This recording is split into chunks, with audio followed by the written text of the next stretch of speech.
40 days, 40 mornings, the same challenge echoed across the valley, and 40 times, every man in Israel's army stayed silent. No one was willing to face him. No one, except a boy who wasn't even old enough to be there. A boy so unimportant, his own father forgot to introduce him. But God was already watching him. And what God saw, no one else could. While his brothers marched off to become heroes, he stayed behind with the sheep. 10 years later, that same boy would stand over the body of the most feared warrior alive. And the king, who once owed him everything, would spend years trying to have him killed. A forgotten son, a paranoid king, a giant that terrified an entire nation for 40 straight days. By the end of this story, one of them will be dead. The other will be king. But the road between those two facts is nothing like you'd expect. If these stories encourage you, subscribe to Bible Visual Tales. Like this video. It's the fastest way to tell us to keep making these. Turn on notification and reshare with someone who needs to hear it today. Because somewhere out there, someone feels exactly like David did on that hillside.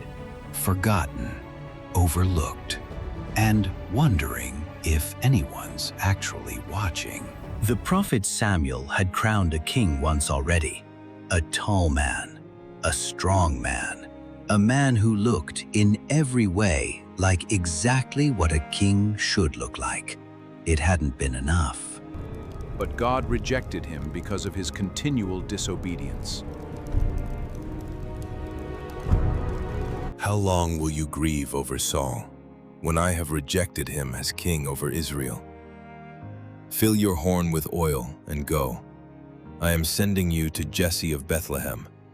I have chosen one of his sons to be king. So the prophet walked the long road to Bethlehem, carrying nothing but a horn of oil and a single instruction, that the next king was already chosen. Samuel just didn't know which son yet. When he got there, Samuel told Jesse God's command and instructed him to gather all his sons and bring them before him.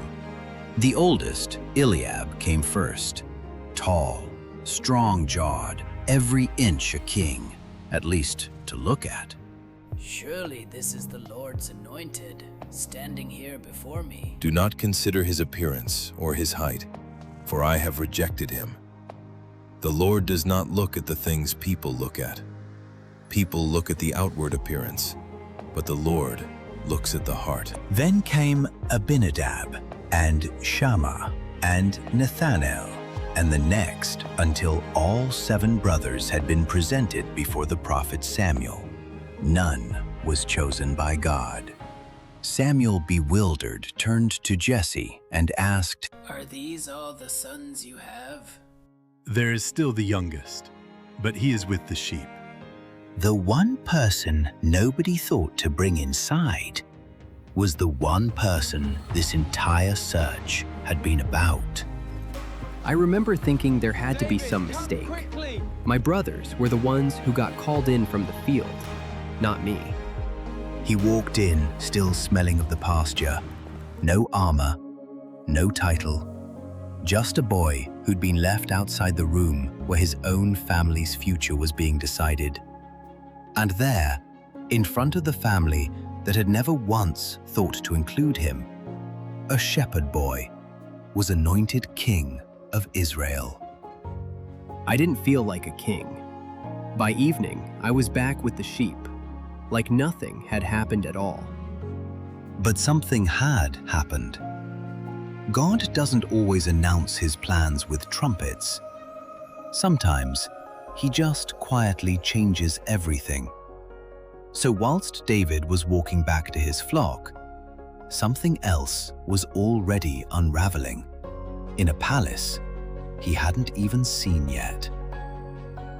No one was watching David in the months that followed. No crowd, no witness, no glory.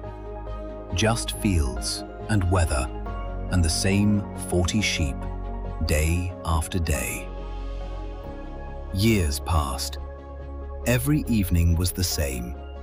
Count the flock, check for strays, find a place to make camp before the light disappeared completely. Most nights, nothing happened at all. This wasn't going to be one of those nights. A sound, distant, wrong. A single sheep near the edge of the flock lifts its head. David notices the change before he sees anything. A lion charged at the flock. By the time David saw, it already had one of his sheep, his hands shaking.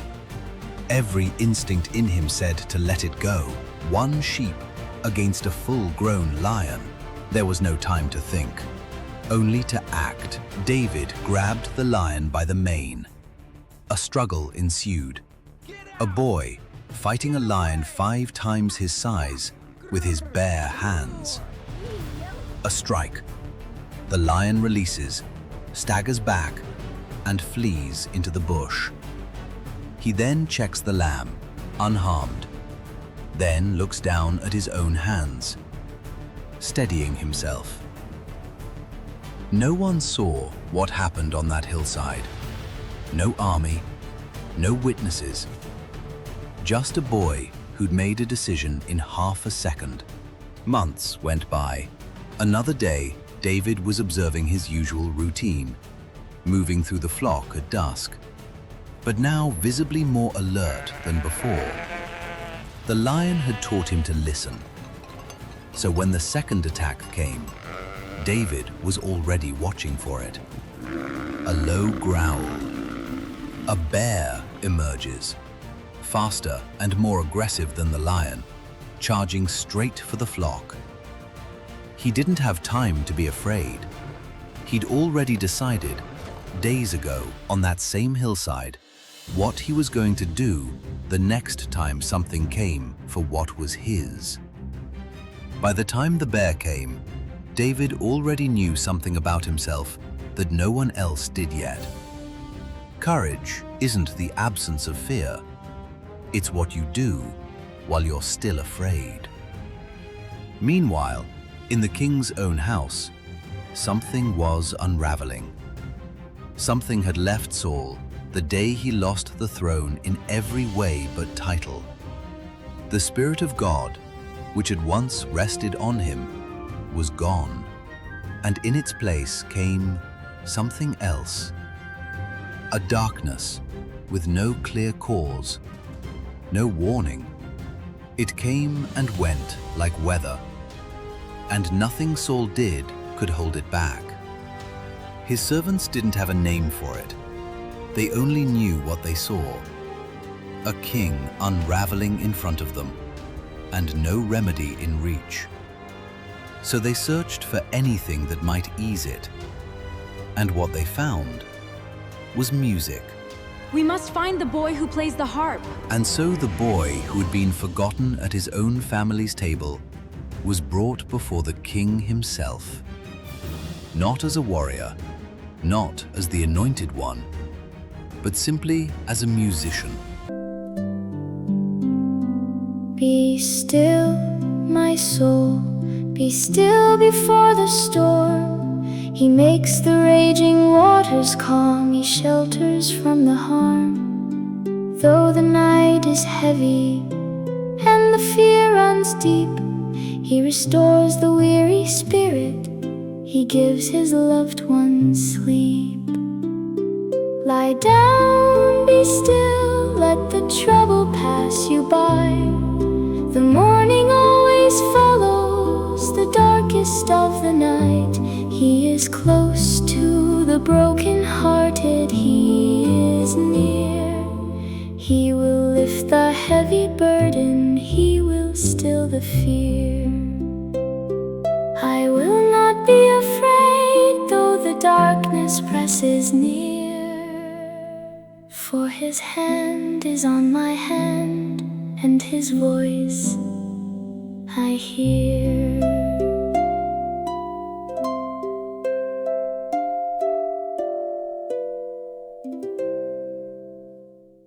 Whoever you are, keep playing. He didn't know it yet, but he was looking at the throne he'd already been anointed to sit on. At that moment, he just saw a man in pain. He walked home that night the same boy he'd always been, unaware that the same king he was learning to comfort would one day throw a spear at his head to kill him. Goliath was a champion warrior of the Philistines, a people who had warred with Israel for generations, and he came from the city of Gath, home to a line of legendary giants. Twice a day, for 40 days, he marched out into the Valley of Elah and issued the same challenge. Choose a man and have him come down to me. If he is able to fight and kill me, we will become your subjects. It was as much a psychological weapon as a fighting one. His sheer size and reputation were meant to break Israel's will before a single sword was drawn. And it worked, because for 40 straight days, not one Israelite soldier, not even Saul himself, was willing to accept the challenge. Take this bread and grain to your brothers. Give these cheeses to their captain. After the 40th day, Jesse had one instruction for his youngest son that morning. Deliver the food, check on your brothers, come straight back. Nothing more. David leaves the flock in another shepherd's care and sets off toward the Israelite camp, the Valley of Elah visible in the distance. Vast, tense, unusually quiet for a battlefield. David reaches the edge of the camp just as the army is forming ranks. Shouting, movement, the chaos of soldiers organizing for something. He arrived at exactly the wrong moment, or exactly the right one. David leaves his supplies with a quartermaster and pushes forward through the ranks, searching for his brothers. Then, a sound, distant, massive, unmistakable. Choose a man and have him come down to me. David stops walking, completely still. Around him, soldiers who were shouting a moment ago go quiet, tense, refusing to look toward the valley. David turns toward the sound, scanning the reaction of the men around him. Fear, avoidance. No one meeting each other's eyes. Who is this man? Why does no one answer him? Have you seen him? No one can face him. 40 days and no one has gone down to face him. The king will give a great fortune. His daughter's hand, freedom from taxes for his family. No one's taken it. What will be done for the man who kills this Philistine and removes this disgrace from Israel? Who is this Philistine, that he should defy the armies of the living God? But someone else had heard him too. Eliab, his eldest brother. Eliab grabs David's arm, pulling him aside, voice sharp and low, meant to humiliate rather than simply correct. Why did you come down here? Who did you leave those few sheep with in the wilderness? I know how conceited you are. And how wicked your heart is. You came down here just to watch the battle. Now what have I done? Can't I even speak? Who will answer him? He insults the living God. I will go. David turns away from Eliab, deliberately, and repeats his question to a different group of soldiers nearby, a quiet refusal to be shut down. His own brother saw a reckless kid chasing a spectacle. David saw something else entirely, an insult against God that no one was answering. Word of David's bold questions and his outrage at Goliath's taunts spread quickly through the ranks until it reached the ears of King Saul himself. Saul immediately sent for the young shepherd, wanting to hear directly from the boy who was stirring up talk of taking on the giant. When David stood before him, he didn't hesitate or soften his intent.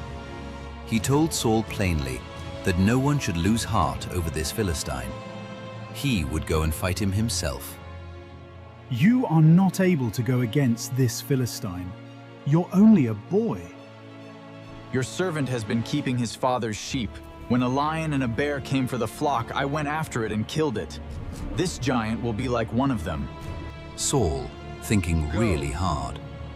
But as no one else was willing to go, he had no other option.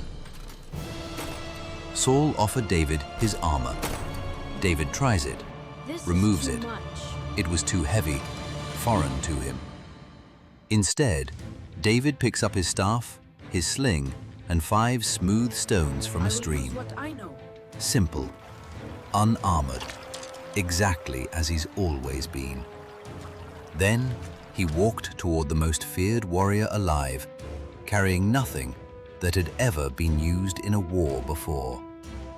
Goliath sees him and laughs, a deep, mocking sound. Am I a dog that you come at me with sticks?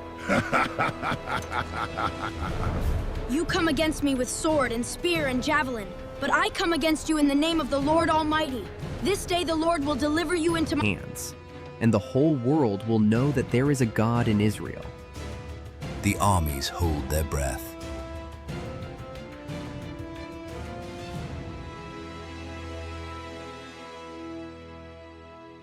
David runs toward Goliath. And just like that, the shadow that had held an entire army frozen for 40 days fell. The Philistine army breaks and flees. Israel's soldiers surge forward, roaring, celebrating. Amid all the noise and motion, David stands still, quiet, breathing hard, processing. Everyone around me was celebrating like the war was over. I just stood there. I felt like I'd been carried through something bigger than me. Among everyone watching that day, one person didn't see a threat, or a spectacle, or a rival. Jonathan, the king's own son, saw someone he recognized, a kindred kind of courage. He removed his own royal cloak and armor and placed them on David's shoulders, a gesture of covenant, not ceremony. I love you as I love myself. It was a friendship that would cost Jonathan more than either of them yet understood. As Saul and his army marched home from the battle, women poured out from every town along the road to greet them, dancing and singing to the rhythm of tambourines. Their song rang out again and again.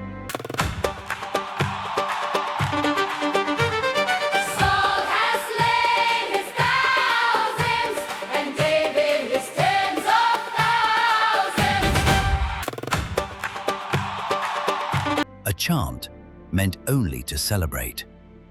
They have credited David with tens of thousands, but me with only thousands. What more can he get but the kingdom? From that day on, Saul watched David differently, and he sought in his heart to kill him. Saul had made a promise once, before the fight ever happened, that whoever killed Goliath would marry his daughter. Now, he had to decide whether a promise to a shepherd boy was one he actually intended to keep. He offered his eldest daughter first, then quietly gave her to another man instead. The first, small betrayal, easy to dismiss as nothing. But his younger daughter, Michal, loved David on her own. A servant reported this back to Saul, saw an opportunity in that. He then called to one of his advisors. Tell David he may have Michal as his wife. For a price, 100 Philistine foreskins as proof of his victory over the king's enemies. It wasn't a wedding gift. It was an assassination attempt, dressed up as one. David accepted the terms without hesitation, gathered men, and returned not with 100, but with 200. He lays them before Saul. He didn't just survive the task Saul had sent him to die in, he doubled it. Saul had no choice now but to keep his word. Michal became David's wife, but Saul had learned something in the process, that killing David directly wasn't going to work. He'd have to find another way. One evening, Saul tormented again, David was called to play the harp. And as David played, Saul's rage consumed him in his torment. His hand tightened around a spear, and he hurls it straight at David in an attempt to kill him. Luckily, David dodges it and escapes from his presence, shocked and hurt. Saul's son Jonathan notices David's distress at what his father had tried to do, so he goes and comforts his friend David. Something in my father has changed. You should be careful. The boy who had once eased the king's torment had now become the person the king feared most. One night, David's wife Michal overhears a conversation between some soldiers on guard. Instructions from Saul to watch the house until morning and kill David the moment he stepped out. She pulls David toward the window without a word, already working the latch loose. David hesitates, grabbing only his cloak, no time for anything else. So David ran, not from a battlefield this time, but from the very palace he'd once served in. He meets his friend Jonathan in the field outside the city, and they exchange an emotional farewell. Go in peace, for we have sworn friendship with each other in the name of the Lord. And so the boy who had been anointed a king began living like a fugitive, sleeping from cave to cave and wilderness to wilderness. As time passed, word had started spreading through the hill country. The anointed one Saul was hunting was alive, hiding somewhere in the wilderness caves. One by one they found him. Men running from debt, men running from the law, men who simply had nowhere left to belong. By the time winter came, 400 of them had gathered around David, hunted through his own country, gathering the only followers who would have him, men with nothing left to lose. And then, the hunter walked straight into the hunted's hands. One day, Saul had brought 3,000 of his best men to En-Gedi, combing the cliffs and caves after reports that David was hiding somewhere in the region. Midway through the search, he broke off from his soldiers alone, stepping into a cave to relieve himself, never realizing it was the same cave where David and his men lay hidden in the darkness. He walked in without a torch, without guards, completely blind to the 600 eyes watching him from the shadows. David's men froze, barely breathing, and every one of them understood exactly what this moment was. A defenseless king, and a man who could end the manhunt with a single move. This is the day the Lord spoke of. David had the perfect opportunity to end this forever. But what he did next would define the rest of his life. He didn't kill him. He didn't even come close to killing him. Instead, David did something almost no one in that cave expected. David creeps forward, close enough to strike. His hand trembles.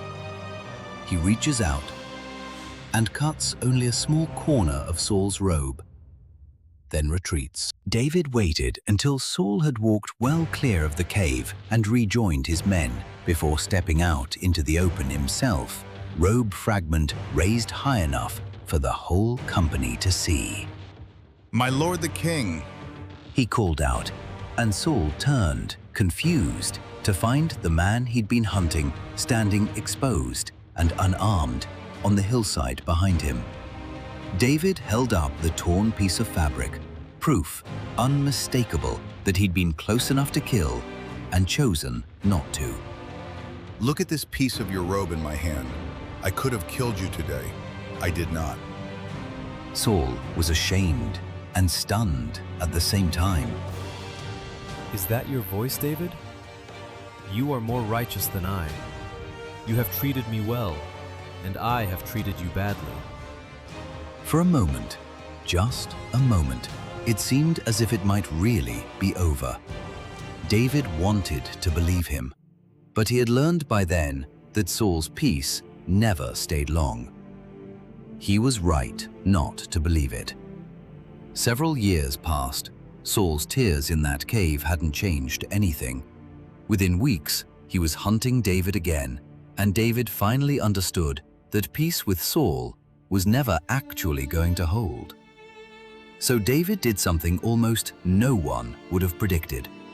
He fled to the Philistines, the very people he'd humiliated years earlier in that valley, and offered his loyalty to one of their kings, a man named Achish. Achish granted David a town called Ziklag to settle in, unaware of David's true intentions. It was the last place Saul would ever think to search. And for over a year, it worked. David was finally safe, hiding in plain sight inside the camp of his own former enemies.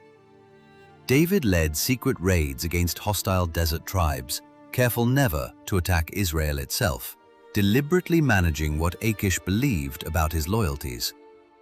But he wasn't at peace. He wasn't home. However, for the first time in years, no one was actively trying to kill him. It lasted right up until the day a war between Israel and the Philistines finally caught up with all of them, and a messenger came running, not from Saul's army, but from the battlefield, where Saul had just died. What happened? The Philistines struck us at Mount Gilboa. Israel's army broke, and Jonathan fell with them. Saul was wounded by archers, and rather than be captured, he fell on his own sword. His armor-bearer did the same when he saw the king was dead. David said nothing for a long moment, and when he finally reacted, it wasn't the relief of a rival freed from his greatest threat. It was grief, sudden and real, breaking across his face.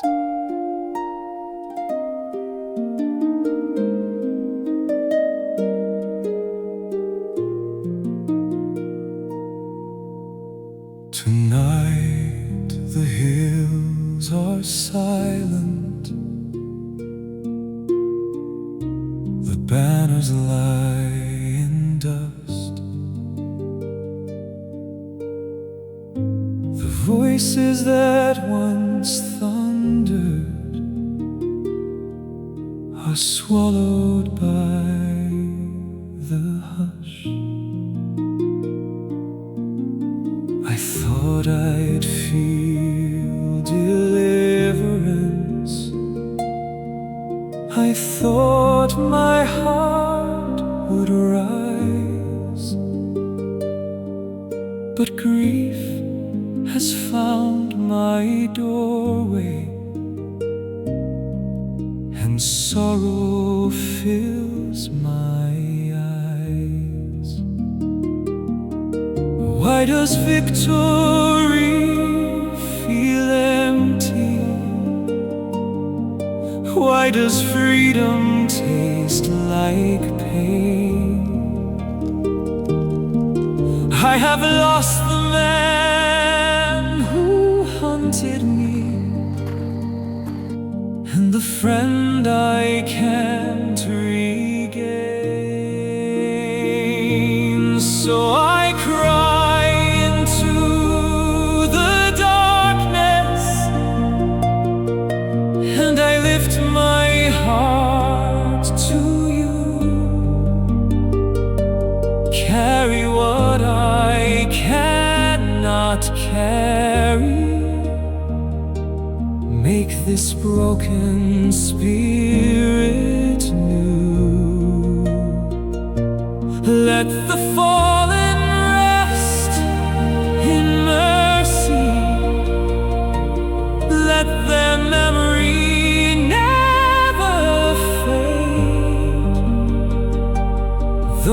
my heart is torn in pieces,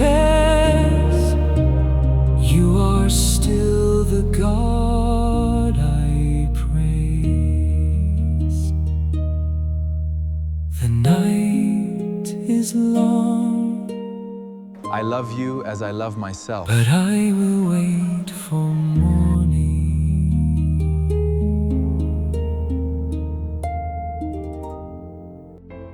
How the mighty have fallen. Jonathan lies slain on your heights. I grieve for you, my brother. Your love for me was wonderful. He mourned the king who hunted him. He mourned the friend who loved him like a brother. There was no separating the two griefs. Saul's death didn't hand David the throne immediately. It handed him half a war. After Saul's death, David inquired of the Lord and was directed to Hebron, where the men of his own tribe of Judah came and anointed him king, though only over Judah for now. Meanwhile, Saul's commander Abner installed Saul's son Ishbosheth as king over the rest of Israel, and for about 7 years, the two houses remained locked in conflict. That fragile arrangement finally collapsed when Ishbosheth was assassinated, leaving Saul's line without a successor. With no rival left, the elders of all the tribes of Israel traveled to Hebron and came before David themselves, reminding him that even under Saul, he was the one who had truly led Israel. There, David made a covenant with them before the Lord, and they anointed him king over the whole nation. An elder poured oil over David's head, the same anointing Samuel once gave a forgotten shepherd boy, now witnessed by an entire nation. No war, no betrayal, and no rival crown remained. Only the boy from the hillside, finally recognized as exactly who he'd always been chosen to be. David could have taken this throne the easy way, back in that cave. He chose not to.